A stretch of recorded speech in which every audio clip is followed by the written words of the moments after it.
पासबा TV के तमाम अहबाब, इंतज़ामिया हज़रात और मियाँ राशिद साहब, मियाँ ज़ीशान साहब, अस्सलाम वालेकुम।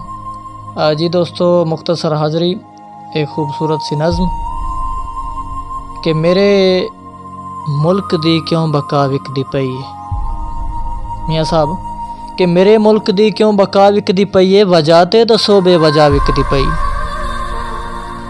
मेरे मुल्क दी क्यों बका विकदी पई है, वजह ते दसो बेवजह विकदी पई है। क्यों मज़लूम इंसाफ तू दूर बैठा है, क्यों बेबस दे बेमुल सदा विकदी पई।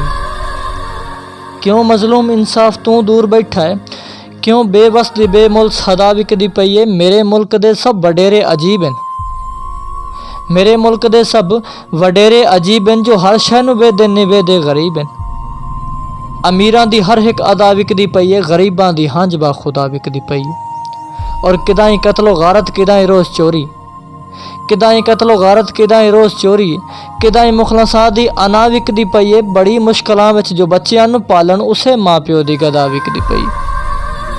और मियाँ साहब के नशे दी तबाही तो दुनिया है वाकिफ़, नशे दी तबाही तो दुनिया है वाकिफ़, जुआरी दी धी बहन माँ विकदी पई है। मक्ता सुनिएगा कि नशे दी तबाही तो दुनिया है वाकिफ़, जुआरी दी धी बहन माँ विकदी पई है। बिनते हवा दी रिदा विकदी पई है, बिनते हवा दी रिदा विकदी पई है।